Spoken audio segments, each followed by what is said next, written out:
안녕하세요. 저는 올해 30대 초반이 된 여자입니다. 제가 어렸을 때 겪었던 일을 오늘 여러분들께 알려드리려고 합니다. 제가 고등학생 때 저희 집은 다른 집들과 달랐어요. 몇십 년이 지난 지금이지만 아직까지도 꿈에 그때의 일이 생생하게 나와서 오늘 한번 글을 써봅니다. 제가 어렸을 때 저희 집은 할머니와 어머니, 그리고 아버지, 저, 이렇게 넷이서 살고 있었어요. 할머니는 항상 집에만 계셨고 어머니는 다른 집 어머니들과 달랐습니다. 왜냐하면 식물인간이셨거든요. 저희 집은 굉장히 가난했습니다. 어머니는 식물인간이셔서 몇 년째 병원 신세를 지고 계셨고 아버지는 횟집을 운영하셨는데 장사가 잘 안 됐죠. 거기다가 저는 학생이었기 때문에 돈도 많이 들었고요. 집에서 돈을 버는 사람은 아버지밖에 없었습니다. 그리고 나라에서 돈도 지원해주지 않았고요. 제가 태어났을 때부터 어머니가 식물인간 상태는 아니었습니다. 원래는 다른 사람들과 똑같이 말도 잘하시고 표현도 잘하시는 활발한 어머니였죠. 세상에서 제일 친한 친구가 어머니라고 말할 정도였으니까요. 어머니 몸이 건강하셨을 때에는 아버지와 같이 돈을 벌러 다니셔서 저희 집 경제력이 평범했습니다. 어머니는 공장에서 일을 하셨고 저희 집 생계 유지를 위해 밤낮 없이 일하셨죠. 그리고 특히나 딸 사랑이 지극하셔서 제가 하고 싶은 거, 배우고 싶은 건 꼭 배우게 해주겠다고 했습니다. 그런데 하늘도 무심하시지. 어떻게 이럴 수 있나요? 그날은 평소와 다름없이 어머니의 출근길이었습니다. 항상 저와 어머니, 아버지는 셋이서 같이 현관문을 나갔어요. 저는 학교로 등교를 하고 아버지는 횟집, 그리고 어머니는 공장으로 말이죠. 그리고 큰 길에서 셋이서 갈라집니다. 그런데 그때 큰 길에서 저와 아버지에게 인사를 나누고 횡단보도를 건너는데 화물트럭에 그만 교통사고가 나고 말았죠. 그 장면을 저와 아버지는 다 목격했습니다. 분명 횡단보도 신호등은 초록불이었어요.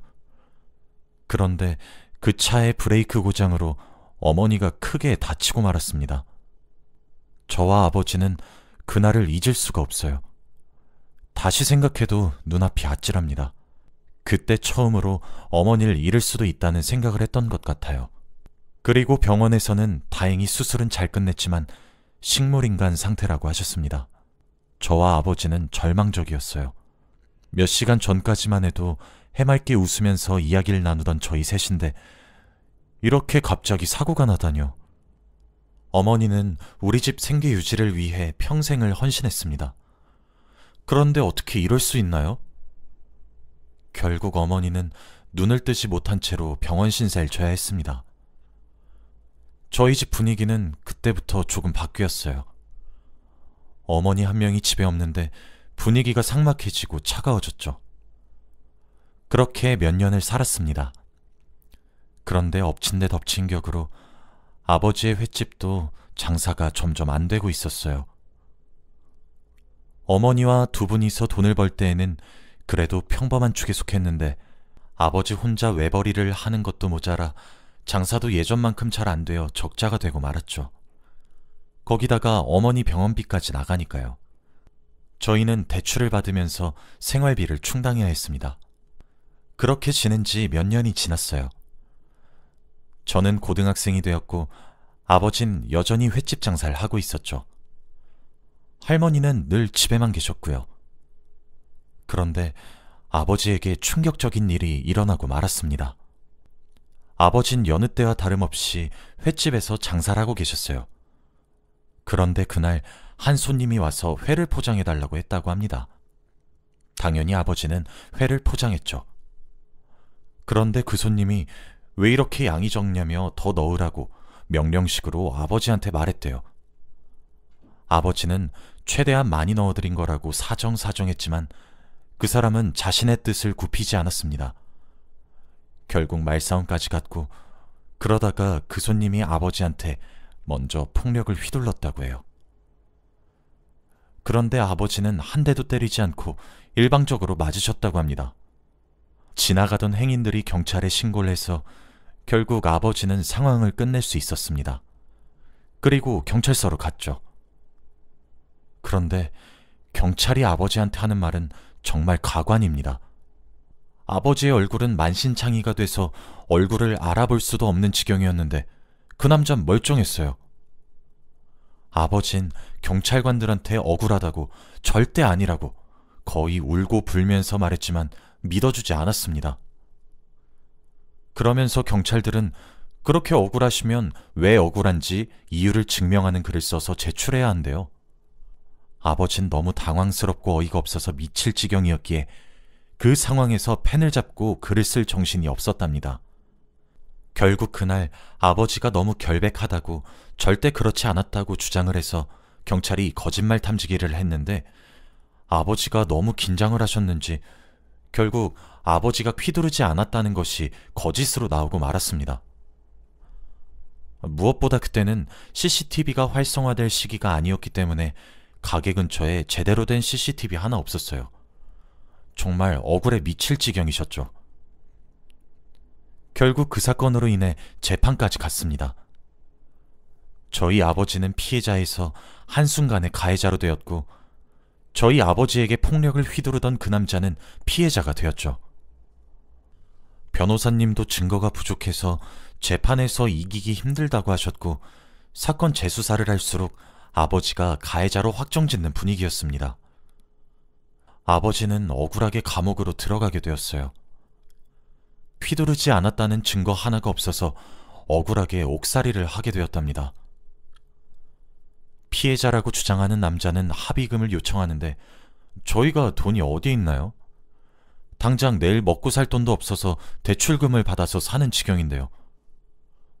정말 답답하고 억울했습니다. 그런데 이 와중에 할머니란 사람은 관심도 없었어요. 제가 같이 싸우자고 말을 해도 한 귀로 듣고 한 귀로 흘리셨죠. 어떻게 자신의 아들이 억울하게 감옥을 가게 생겼는데 그런 반응을 보일 수 있죠? 전 아버지가 감옥으로 들어가시기 전에 마지막으로 이야기를 나눌 수 있는 시간을 가졌습니다. 아버지의 표정은 넋이 나간 표정으로 허공만 바라보고 있으셨어요. 아마 이 상황이 도저히 믿기지 않겠죠. 한순간에 피해자에서 가해자가 되고 말았는데요. 그리고 아버지가 감옥으로 들어가시면 저희 집은 어떡하나요? 아버지 혼자 외벌이를 하시면서 나름의 생계를 유지하고 계셨는데 말이죠. 병원에 계시는 어머니의 병원비와 저와 할머니의 생활비는 어디서 구하나요? 정말 막막했습니다. 아버지가 없다면 제가 이 집을 책임져야 하는 가장이 되어야 하잖아요. 마지막에 아버지가 저에게 한마디 하셨어요. 혜진아, 아빠는 그때 행복했다. 합의금을 많이 주니까 돈 받을 생각에. 근데 내가 한순간에 가해자가 됐네. 아빠 없어도 잘할 수 있지? 아빤 괜찮으니까 할머니랑 씩씩하게 잘 살고 엄마도 잘 보살펴주고. 짐만 떠안기고 가는 것 같아서 아빠도 많이 불편하네. 아빠 얼른 갔다가 나올게. 조금만 기다리고 있어. 아버지는 일방적으로 맞으면서도 행복하셨다고 합니다. 합의금을 받아서 돈을 벌 생각에 말이죠. 그 정도로 저희 집은 가난했고 돈에 절실했어요. 지금 생각해도 답답하고 억울해서 미칠 것 같습니다. 그런데 그 와중에도 할머니는 아버지를 보러 오시지 않았어요. 그때는 할머니가 많이 힘든가 보다 라고 생각했죠. 결국 아버지가 감옥으로 들어가시고 말았습니다. 약 1년만 버티면 되었죠. 사실 처음에는 그 남자가 아버지의 형량을 최대한 오래 해달라고 했는데 갑자기 합의금을 못 준다고 하니까 아쉬워하면서 그냥 1년만 하자고 말을 하더라고요. 그때 딱 알 수 있었죠. 합의금 때문에 저희 아버지를 이용했다고요. 왜 하필 저희 아버지가 희생양이 되어야 했나요? 결국 저는 집으로 돌아와서 생각을 차차했죠. 이제 돈을 벌 수 있는 사람은 나밖에 없다고요. 저는 결국 학교를 자퇴하고 새벽부터 늦은 밤까지 일만 했습니다. 당연히 고등학생을 고용하는 일자리는 많이 없었지만 최대한 자비리라도 했어요. 어떻게든 버텨야 했고 제가 덜 먹더라도 어머니의 병원비는 꼬박꼬박 내고 싶었거든요. 중간중간 회사 점심시간에 어머니 병원으로 뛰어가서 보살폈고 퇴근 후 병원에 가서 어머니와 같이 잤습니다. 집엔 잘 들어가지 못했어요. 사실 할머니랑 원래 친하지도 않고 대화도 많이 안 나누거든요. 그 시간에 어머니와 있는 시간이 더 좋았습니다. 이제 할머니와 어머니를 제가 책임져야 한다는 생각에 일을 더 열심히 하게 되었죠. 그런데 어느 날이었습니다. 여느 때와 다름없이 평범하게 돈을 벌고 있었는데 팀장님이 저를 부르더라고요. 당장 병원으로 가라고 하면서 말입니다. 무슨 일이냐고 물어보니 어머니가 사망을 했대요. 갑자기 무슨 말이냐고 오늘도 어머니 병실에서 출근했다고 말을 했지만 아무 소용이 없었죠. 제가 출근하고 얼마 지나지 않아 사망했다고 합니다. 전 너무 놀라서 병원으로 뛰어갔어요.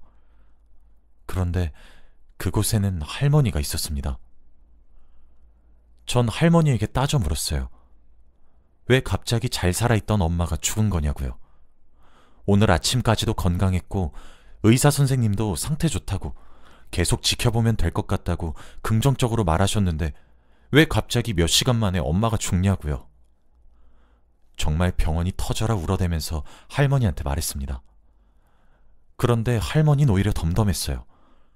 그러면서 하는 말은 정말 충격적이었습니다. 내가 네 엄마 사망 신고했다. 아주 날카롭고 단호하게 말씀하셨어요. 그럼 어머니를 죽은 사람으로 만든 게 할머니란 소리잖아요.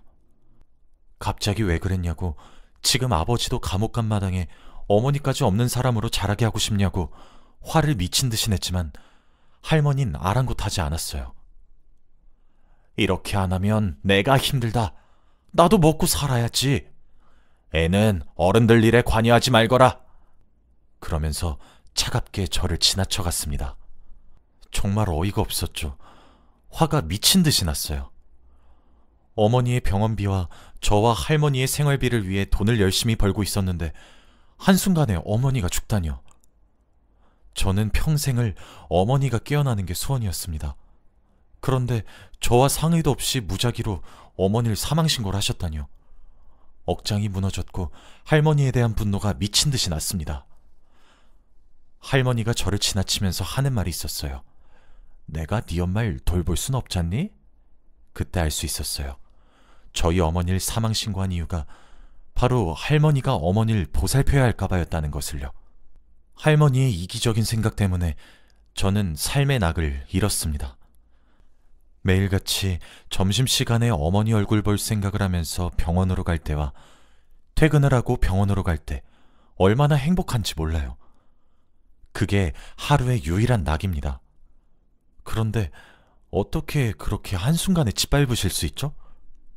그날 처음으로 할머니를 증오하기 시작했습니다. 제 의도와는 다르게 어머니의 장례식도 진행되었어요.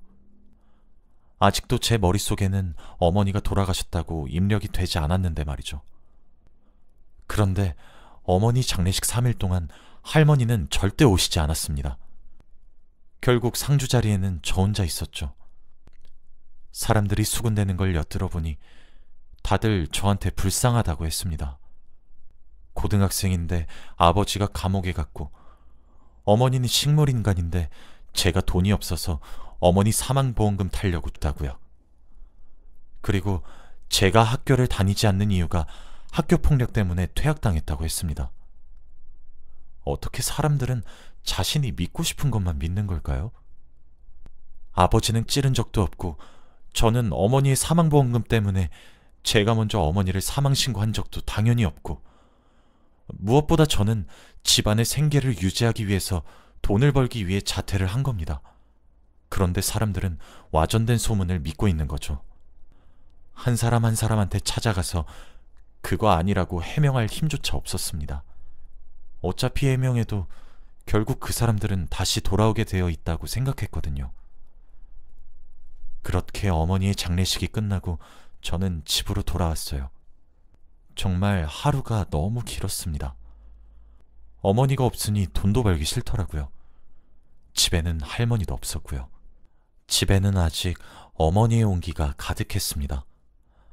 아직 짐 정리를 하지 않았거든요. 죽은 사람은 얼른 보내줘야 한다고 하는데 저는 차마 어머니를 보내주지 못하겠습니다. 마음가짐도 제대로 한 적이 없는데 이렇게 하루아침에 어머니가 사라지셨잖아요. 할머니라는 사람 때문에 말이죠. 할머니가 너무 싫고 짜증났습니다. 결국 며칠 동안 어머니의 스웨터를 감싸 안으면서 잠에 들었어요. 꿈에는 과거의 어머니와 저, 아버지 셋이서 같이 집을 나서는 장면과 같이 식탁에 앉아 도란도란하게 이야기를 나누는 장면들이 나왔습니다. 그렇게 달콤한 꿈을 꾸고 눈을 뜨면 너무 허무해요. 그래서 일어나자마자 1시간 동안 펑펑 웁니다. 최악의 날들의 연속이었어요. 그런데 어느 날이었습니다. 집에 누군가 들어오더라고요. 초인종도 안 누르고 비밀번호를 누르면서 말이에요. 혹시나 할머니일까 싶어서 화가 잔뜩 난 모습으로 문을 여는 사람을 확인했는데 모르는 사람이었습니다. 그런데 저희 집 비밀번호를 어떻게 알까요? 그 사람 옆에는 한 신혼부부처럼 보이는 사람이 있더라고요. 저는 딱 알 수 있었습니다. 부동산 중개인이라는 것을요. 그 사람은 저를 보면서 놀랐고 저도 놀랐어요. 그러면서 여기 집주인이 방 다 뺐다고 했는데? 학생, 여기 집주인 보증금까지 다 빼서 나갔어요. 여기 이번 주에 세입자 들어오니까 당장 집 나가야 해요. 라고 하더라고요. 아마 저희 집 보증금을 가지고 간 집주인은 바로 할머니겠죠. 할머니는 끝까지 최악이었습니다. 저는 오늘 안에 짐 빼겠다고 약속한 뒤 대충 가져갈 짐을 챙겼어요. 아버지의 여벌옷과 어머니의 채취가 가득 담긴 옷, 그리고 제가 입을 옷만요. 그리고 제가 한때 열심히 모아두었던 통장까지 말이죠. 그런데 어머니 옷을 찾다가 옷장에서 한 서류를 발견했어요. 되게 어려워 보이는 서류였는데 그건 오래된 아버지의 입양 서류였습니다. 정말 충격적이었어요. 색이 바래져서 잘 안 보이긴 했지만 아버지가 입양이 되었다는 것은 확실했습니다. 그럼 할머니가 아버지의 친엄마가 아니란 소리잖아요. 정말 충격을 받았습니다. 그래서 아버지가 감옥을 가는 당일날까지도 한마디도 하지 않으신 거죠. 아버지도 아마 눈치를 채고 계셨던 것 같아요. 그리고 무엇보다 친아들이 아니니 손녀인 저한테도 더욱 정이 없으셨겠죠. 드디어 모든 퍼즐이 맞추어졌습니다. 저는 그 서류도 가방에 넣어서 나갔어요. 그리고 외딴 곳으로 갔습니다. 사람이 거의 없는 곳으로 말이죠. 아무도 저를 모르는 곳으로 가서 일을 시작했습니다. 딱 아버지가 출소할 때까지 말이에요. 저와 아버지는 편지를 자주 주고받았습니다. 무슨 일이 있었고 어디서 어떻게 살고 있는지 말이에요. 다행히도 제가 살고 있는 곳에는 친절한 분들이 너무 많아서 살기 편안합니다. 그렇게 1년 동안 돈만 벌면서 살았어요. 아버지가 출소하고 난 뒤 이제는 조금 편안하게 사시라고 호강시켜드리고 싶었거든요. 그렇게 오랜 기다림 끝에 아버지가 출소하셨습니다. 제가 알려드린 주소로 오셨고 저희는 서로를 마주하자마자 끌어안고 펑펑 울었죠. 이제 고생 끝났다고 말이에요. 아버지의 품이 너무 그리웠고 솔직히 힘들었습니다. 고등학생 여자 혼자서 세상을 살아가는 게 쉬운 일이 아니더라고요. 아버진 출소하시자마자 다음 날부터 할머니에 대한 복수를 하기 시작하셨습니다. 당연히 경찰에 신고를 했죠. 아버진 과거와 다르게 성격이 많이 바뀌셨습니다. 단호하고 직설적으로 말이죠. 물론 저한테는 예전과 같으십니다. 아버지는 감옥에서 복수 계획을 다 세워왔다며 일사천리로 일을 마무리하셨어요. 그리고 며칠 뒤 경찰을 통해 숨어 지내시던 할머니를 찾을 수 있었고 저흰 고소했습니다. 그리고 절대 합의해주지 않았어요. 멀쩡히 살아있는 저희 어머니를 사망신고를 해버렸는데 이 정도 죗값은 받아야죠. 결국 저와 아버지는 한 달 만에 할머니에게 복수를 성공했고 지금은 어머니가 뿌려져 있는 강 근처로 이사를 했어요. 조금이라도 어머니와 가까이 있다는 것을 느끼고 싶어서 말이죠. 이 일이 일어난 게 벌써 10년도 더 된 일이네요. 저는 지금 30대가 되었습니다. 아버지도 많이 늙으셨죠. 지금은 번듯한 직장을 다니고 있는 회사원이에요. 아버지는 일하지 말라고 제가 돈 다 벌겠다고 말하는 중이고요. 아무튼 저희 어렸을 적 이야기는 이렇습니다. 지금 생각해봐도 어떻게 버텼나 싶어요. 그리고 할머니에 대한 화도 아직 풀리지 않았고요. 웬만하면 다시는 만나고 싶지 않습니다. 제 이야기는 여기까지예요. 들어주셔서 감사합니다.